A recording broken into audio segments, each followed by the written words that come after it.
Operation सिंदूर अंतर्गत भारतीय हवाई दलानं पाकिस्तान आणि पाकव्याप्त काश्मीरमधील 9 दहशतवादी तळांवर लक्ष्यभेदी हवाई कारवाई केली। पाकिस्तानमधील दहशतवाद्यांना नेस्तनाबूत करण्यासाठी राबवलेल्या मोहिमेला भारतीय सैन्य दलानं ऑपरेशन सिंदूर हे नाव का दिलं, बघूयात या संदर्भातला हा रिपोर्ट।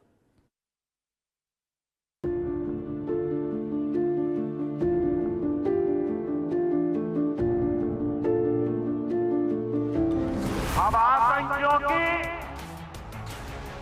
बची खुची जमीन को भी मिट्टी में मिलाने का समय आ गया है।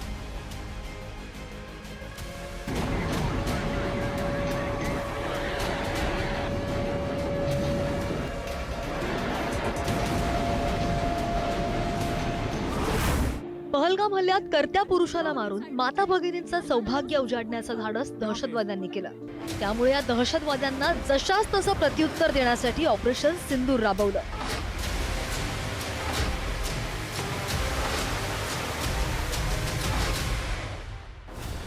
भारतीय लष्करानं पाकमध्ये घुसून बहिणींच्या सौभाग्याचा बदला घेतला। ऑपरेशन सिंदूर हे दहशतवादी हल्ल्यात पती गमावलेल्या महिलांचं प्रतीक आहे। आम्हाला सांगायची गरज नाही लागली, त्यांच्या लेकींचं सिंदूर आज त्या दहशतवाद्यांनी मिटवलं। माझं कुंकू त्यांनी हिसकावून घेतलं। मोदी सर पण सामान्य घरातनं आलेले आहेत, त्यांना त्या गोष्टीची जाणीव आहे, म्हणून त्यांनी त्या ऑपरेशनला ऑपरेशन सिंदूर हे नाव दिलं आणि ते अतिशय योग्य। मला खूप खूप मनापासून आनंद झाला की त्यांनी त्या ऑपरेशनला ऑपरेशन सिंदूर हे नाव दिलं, कारण त्यांच्या लेकींचं सिंदूर त्या भ्याड अतिरेक्यांनी मिटवलेलं होतं। सरकारने योग्य पाऊल उचललेले आणि आता पाकिस्तानला त्यांनी नेस्तनाबूत करून ठेवावं एवढीच इच्छा आहे। त्यांना आता तोंड वर काढण्याची संधी देऊ नये। त्यांनी पाकिस्तानाकडे डोळे वर करून बघायची त्यांची हिंमतच नाही झाली पाहिजे। 22 एप्रिल रोजी पहलगामच्या बैसरन खोऱ्यात दहशतवाद्यांनी गोळ्या झाडून 26 पर्यटकांची हत्या केली होती। दहशतवाद्यांनी पुरुषांना त्यांचा धर्म विचारून गोळ्या झाडल्या, महिलांच्या डोळ्या देखत त्यांच्या पतींचा जीव घेतला। त्यामुळे या माता भगिनींच्या सौभाग्याचा बदला घेण्यासाठी ऑपरेशन सिंदूर नाव देण्यात आलं। जेवढ्या पण स्त्रिया होत्या त्या सगळ्या स्त्रियांचे पती त्यांनी मारले, त्यांच्या डोळ्यांसमोर त्यांना मारलं आणि त्याचाच बदला म्हणून त्यांनी हे नाव सिंदूर हे त्या मिशनचं ठेवलं। ह्याच्यासाठी जे काय आज घडलं त्याच्यासाठी मी सरकारची खूप खूप आभारी आहे। आणि मला असं वाटतं की आमच्या आयुष्यातले जी लोक गेली आहेत त्यांना, ज्या 27 कुटुंबांमधली लोक गेली आहेत, ज्यांना वीरमरण आलं, त्यांच्यासाठी खऱ्या अर्थी श्रद्धांजली। आमच्या सारख्या महिलाला भारत देशामध्ये अभिमान आहे की आम्ही या मातृभूमीमध्ये जन्माला आलो। आज आमच्या बापाने आम्हाला न्याय दिलेला या देशातली प्रत्येक स्त्री आज धन्य झालेली आहे, कारण या स्ट्राईकला सिंदूर सिंदूर असं हे नाव दिलेलं आहे, ऑपरेशन असं नाव दिलेलं आहे। त्यामुळे आम्हाला या गोष्टीचा सास्त अभिमान आहे। स्त्रीचा स्वाभिमान, अस्मिता जागरूक ठेवण्याचं काम आपल्या देशातील पंतप्रधान केलेलं, हा संदेश संबंध जगाला गेलेला आहे। 6 मेच्या रात्री भारतानं कारवाई यशस्वीरित्या पार पाडल्यानंतर दिल्लीमध्ये एक विशेष प्रेस कॉन्फरन्स पार पडली।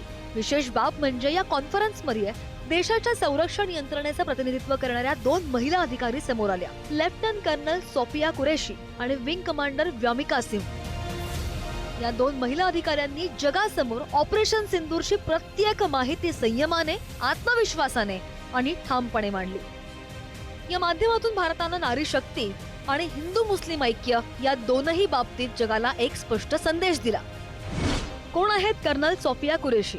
सोफिया कुरेशी या मूळच्या गुजरातच्या, बायोकेमिस्ट्रीमध्ये पदव्युत्तर शिक्षण, 1999 मध्ये भारतीय सैन्यात दाखल, 1999 मध्ये चेन्नई येथील ऑफिसर्स ट्रेनिंग अकादमीमधून प्रशिक्षण, 2006 मध्ये काँगोमधील संयुक्त राष्ट्रांच्या शांतता मोहिमेत लष्करी निरीक्षक म्हणून काम, भारतीय तुकडीचं नेतृत्व करणारी भारतीय लष्करातील पहिली महिला अधिकारी, 18 डिसेंबर 2004 रोजी भारतीय हवाई दलामध्ये नियुक्त, सध्याच्या काळामधील सर्वोत्तम विंग कमांडर पैकी एक, लढाऊ हेलिकॉप्टर उडवण्याचा उत्तम अनुभव, 2500 तासांहून अधिक उड्डाणाचा अनुभव, जम्मू आणि काश्मीर सारख्या कठीण भागात चीता आणि चेतक हेलिकॉप्टर उडवली, धोकादायक भागात उड्डाण करण्याचा चांगला अनुभव।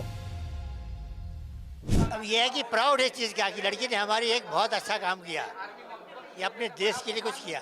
अब दिमाग में ये आता है अगर हमको अभी मौका दिया जाए तो हम उनको ख़त्म करें सारों को जाकर के भी, पाकिस्तानियों को। और जब ऐसी ही फैमिली देश के लिए सदियों से, चाहे दादा हों, चाहे मेरे फादर हों, चाहे बहन हों, वो देश की सेवा में लगे हैं, उनके लिए लड़े आ रहे हैं, तो इससे और उसमें ऐसा मौका मिले कि दुश्मन ने हमारे को नुकसान किया उसको मिटा दें, इससे बड़ा प्राउड का मोमेंट कोई नहीं हो सकता। कि जो उन्होंने ये खेल खेला था उसका बदला लिया और हमारी भाई बहनों का जो था उसका हमने मुकाबला कर लिया, बदला ले लिया और इसी तरह से आगे और लेते रहे। पहलगाममधील दहशतवादी हल्ल्यात महिलांनी आपलं सौभाग्य गमावलं. डोळ्यांदेखत पतीची झालेली हत्या पाहून माता भगिनींची काय अवस्था झाली असेल याची आपण कल्पनाही करू शकत नाही. त्यांचं हे दुःख कधीही भरून येणारं नाहीये. मात्र भारतीय लष्करानं ऑपरेशन सिंदूर यशस्वी करून पाकड्यांना गर्भित इशारा दिलाय. ब्युरो रिपोर्ट, पुढारी न्यूज.